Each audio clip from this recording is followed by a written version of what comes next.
Assalamualaikum warahmatullahi wabarakatuh. Selamat pagi anak-anak. Salam sejahtera bagi kita semua. Di bulan yang bersejarah ini, mari kita tingkatkan semangat belajar meskipun belajar dari rumah ya. Ya, pada pertemuan kali ini kita akan mempelajari materi menyajikan teks deskripsi. Pada pertemuan sebelumnya, kita sudah mempelajari struktur dan kebahasaan teks deskripsi. Nah, sebelum melangkah ke materi selanjutnya, Bu Mai akan bertanya kepada kalian mengenai materi sebelumnya. Nah, silakan dijawab di kolom komentar YouTube Ibu ya. Sertakan nama, nomor absen, dan kelas. Pertanyaan pertama, apa itu teks deskripsi? Kemudian, sebutkan struktur teks deskripsi. Yang terakhir, sebutkan kebahasaan teks deskripsi.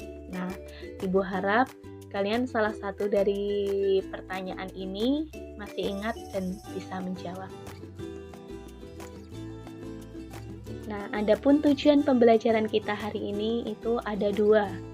Yang pertama, kalian diharapkan dapat menulis teks deskripsi. Kemudian yang kedua, kalian diharapkan dapat menyunting teks deskripsi. Memasuki tujuan yang pertama adalah menulis teks deskripsi. Nah, anak-anak, apakah kalian pernah menulis teks deskripsi? Ya, dalam menulis teks deskripsi itu ada beberapa langkah yang harus diperhatikan. Langkah yang pertama adalah menentukan subjek yang akan dideskripsikan atau yang akan digambarkan dan membuat judul. Untuk judul teks tanggapan deskriptif ini berisi objek yang akan dideskripsikan dengan tanggapan personal penulis. Jadi, judul teks itu dibuat oleh si penulis sesuai dengan tanggapan yang kalian pikirkan. Contohnya, sekolah kebanggaanku. Kemudian, sekolah baruku. Nah, di sini ada kata ku. Nah, ini sesuai dengan tanggapan penulis. Kemudian, keelokan Gunung Semeru. Borobudur di waktu pagi mereka. Langkah yang kedua yakni kalian membuat kerangka bagian-bagian yang akan digambarkan atau yang akan dideskripsikan. Jadi kalian harus membuat kerangka ya. Misalnya kita akan menulis teks deskripsi yang berjudul Sekolah Baruku. Nah, di sini di dalam sekolah hal-hal yang akan digambarkan ada beberapa bagian. Kita lihat dari bagian gedungnya. Kemudian dilihat dari halamannya.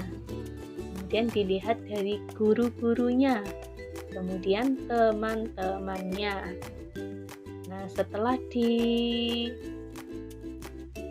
dibuat bagan seperti ini, kemudian diperinci lagi. Misalnya pada bagian pertama gedung, diperinci lagi menjadi beberapa bagian. Misalnya dilihat dari bentuk ukurannya, ukuran gedung tersebut besar ataukah kecil. Kemudian dilihat dari segi kualitasnya. Kualitas gedungnya tersebut terlihat kokoh, modern, dan bagus. Kemudian dilihat dari warnanya. Warna gedung tersebut bercatkan biru. Nah, selanjutnya untuk bagian halaman, bagian guru, dan bagian teman bisa kalian perinci lebih jelas ya.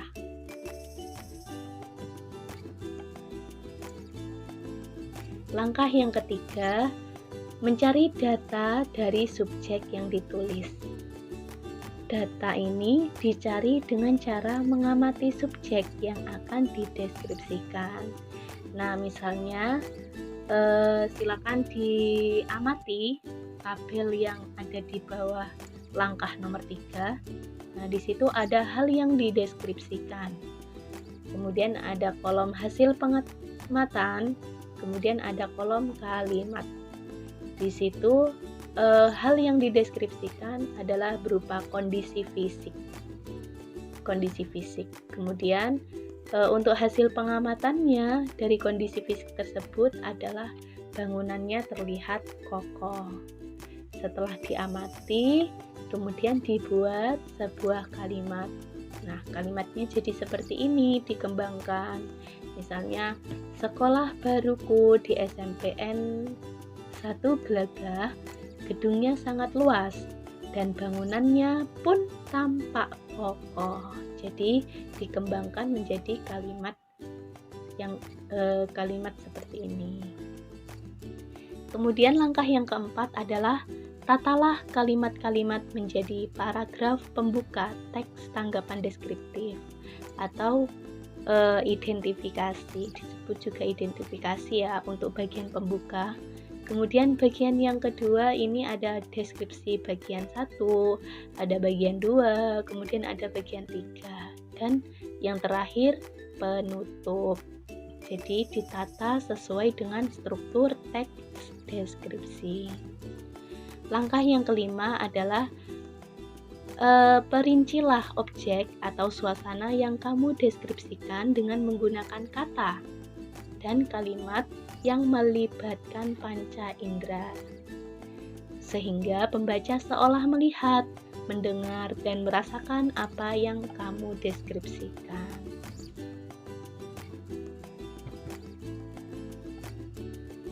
Ya, kita memasuki tujuan yang kedua, yakni menyunting teks deskripsi.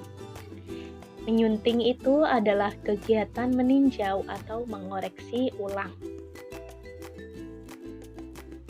Hal-hal apa saja yang harus diperhatikan dalam penyuntingan teks deskripsi? Nah, itu ada 5 hal ya yang harus diperhatikan. Yang pertama adalah judul. Jadi kalian lihat dulu judulnya, ditinjau ulang, dilihat dari segi mengungkapkan objek khusus. Apakah judul tersebut sudah mengungkapkan objek secara khusus ataukah masih bersifat umum. Jadi judulnya harus objek khusus. Kemudian yang kedua, bukan berupa kalimat. Jadi judul itu tidak boleh berupa kalimat ya. Kemudian menggunakan huruf besar kecil dan tanpa tanda titik. Sebuah judul itu tanpa tanda titik. Contohnya sekolah baruku. Kata sekolah di sini diawali huruf besar, kemudian kata baruku diawali huruf besar. Kemudian hal yang harus diperhatikan yang kedua adalah identifikasi. Bagian identifikasi ini bagian pengenalan. Nah, di dalam identifikasi ini ada aspek-aspek yang harus diperhatikan. Yang pertama, terdapat pengenalan objek yang dideskripsikan, apakah sudah ada di situ. Kemudian yang kedua, terdapat informasi umum yang dideskripsikan, jadi berupa informasi-informasi umum. Kemudian, tidak terdapat kesalahan struktur kalimatnya, baik dari segi subjeknya, predikat, objek, dan keterangannya.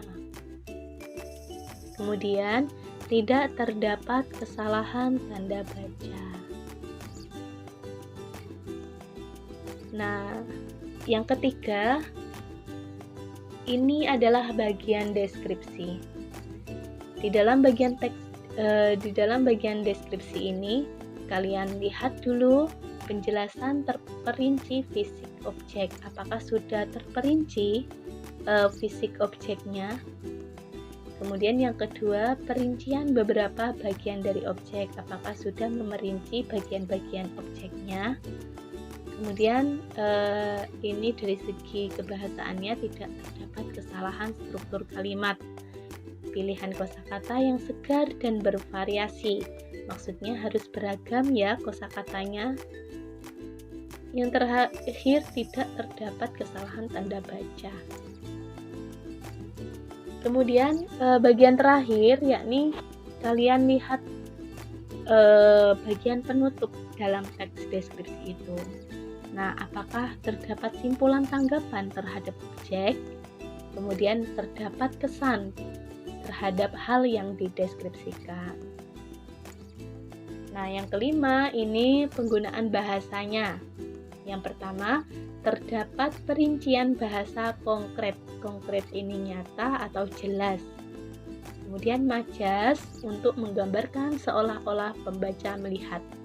Majas ini adalah kalimat perumpamaan. Ya. Kemudian yang kedua, aspek yang kedua adalah penggunaan kata baku dan tidak baku. Kata baku di sini bisa dilihat dalam Kamus Besar Bahasa Indonesia. Kemudian ejaannya, dan yang terakhir kepaduan antar kalimat. Jadi antara kalimat pertama dengan kalimat kedua itu harus padu ya anak-anak, harus nyambung. Nah, sekarang mari kita berlatih. Silakan dibuka tugasnya pada Smart School. Nah, Ibu harap kalian mengerjakan dengan cermat dan teliti ya, agar jawaban yang kalian pilih benar.